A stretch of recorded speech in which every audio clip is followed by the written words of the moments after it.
Olá, galera! Meu nome é Amanda Vilela e hoje a gente inicia o curso de SES. É um curso que vai ter a duração de mais ou menos 9 aulas e nele a gente vai aprender os conceitos e os recursos que o SES tem para nos oferecer. Os requisitos mínimos para você participar desse curso são entender um pouco de CSS, senão não faz sentido você aprender o SES se você não sabe CSS, e entender um pouco como funciona NPM. Se você não sabe como funciona NPM, como utilizar e instalar, você pode dar uma olhada na documentação da NPM. E lá você vai aprender um pouco sobre isso, tá? Aqui a gente só vai ver o SES mesmo. Então vamos começar com o nosso curso de SES.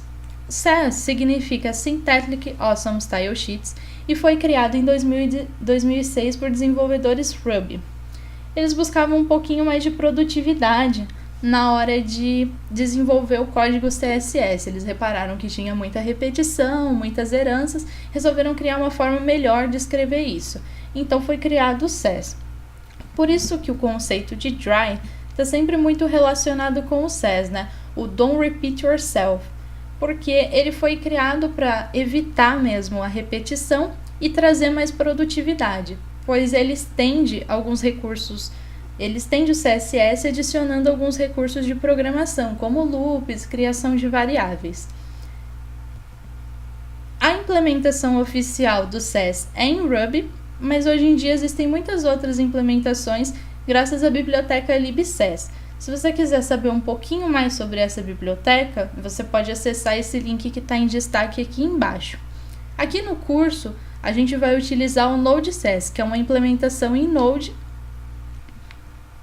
Então, antes de tudo, vamos entender o que é o pré-processador. Vocês provavelmente já devem ter ouvido as pessoas falando sobre pré-processadores CSS.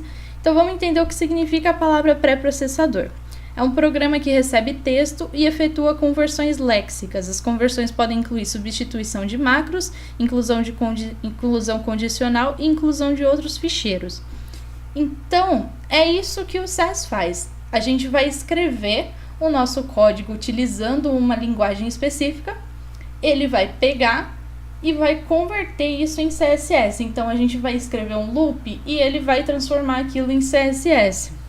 Escrevemos uma variável e ele vai converter aquilo para CSS. Então, a gente nunca vai adicionar um arquivo .scss no nosso HTML. Tá? Ele é um pré-processador, ele vem antes. A gente vai utilizar o arquivo que ele vai gerar para a gente. A gente vai utilizar o CSS pronto no nosso HTML. A gente só vai usar o pré-processador durante o desenvolvimento, tá certo? Então, vamos para a parte da instalação. Como eu disse, a gente está usando NPM para instalar e o Node.js ele é um pacote. Então, a gente vai colocar esse comando npm install -g para instalar global e o nome do pacote. Vamos fazer aqui.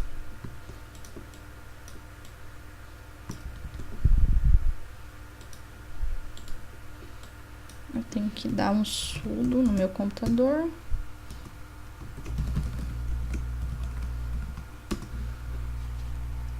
E aí ele começa a instalar o Node.js. É bem rapidinho.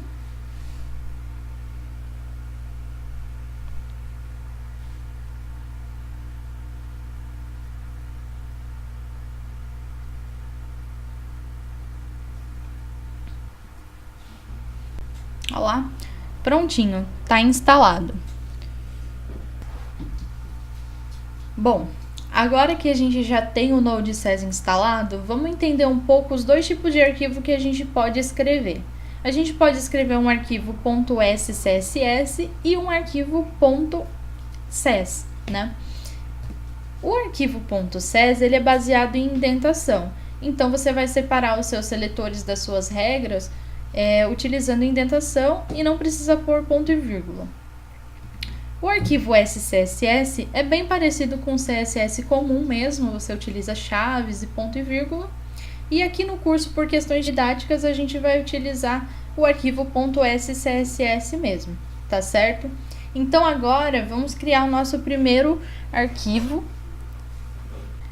Para gerar um arquivo CSS com base no SES, a gente precisa escrever node.cs, o caminho do nosso arquivo SCSS e o caminho do arquivo de saída, que vai ser o CSS, tá certo? Então, vamos fazer isso na prática. Tenho aqui no meu editor, já tenho 2 diretórios, tá? O CSS e o SCSS, e vou criar um arquivo SCSS aqui. Por exemplo, body, background, preto. E vou salvar aqui na pasta SCSS com style.scss.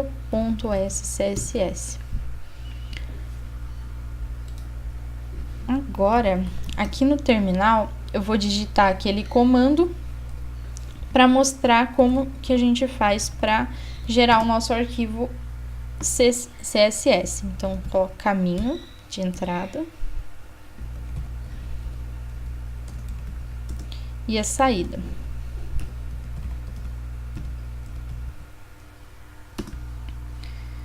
E aí ele emite uma mensagem, né?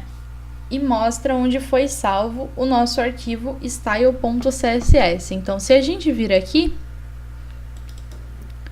um arquivo CSS foi gerado com base no que a gente escreveu. E aí você me pergunta, Amanda, eu vou ter que ficar toda hora fazendo esse processo, node.cs, arquivo de entrada e arquivo de saída? Não. Existe uma forma da gente espiar as nossas alterações.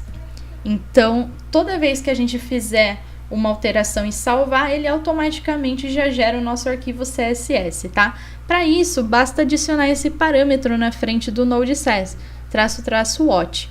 Então, vamos fazer um teste aqui.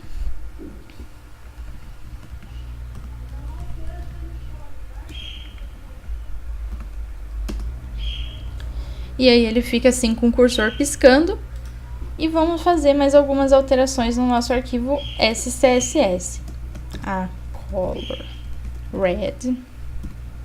Aí eu dou um Ctrl S e ele emite uma mensagem de que o arquivo CSS foi salvo. Eu venho aqui e coloco P margem 20px0 e ele emite mais uma mensagem de que o arquivo foi modificado. Então, você vai trabalhando dessa forma, escrevendo, você coloca para espiar as alterações e vai escrevendo o seu SCSS e ele já vai gerando. Isso vai ocupar o seu terminal, mas vai ficar muito mais prático quando você estiver escrevendo o seu arquivo SCSS. Então, por hoje é isso.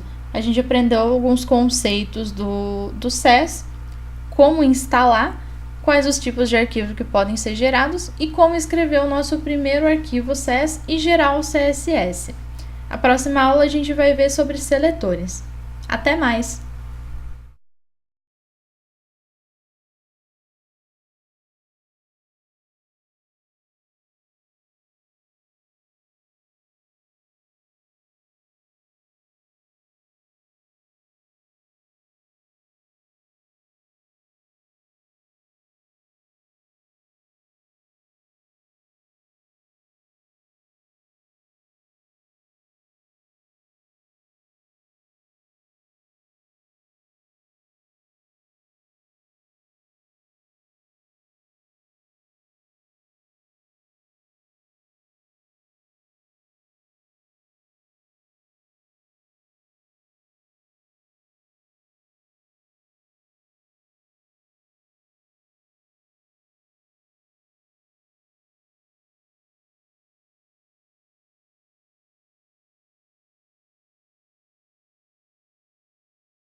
Você pode dar uma olhada na documentação.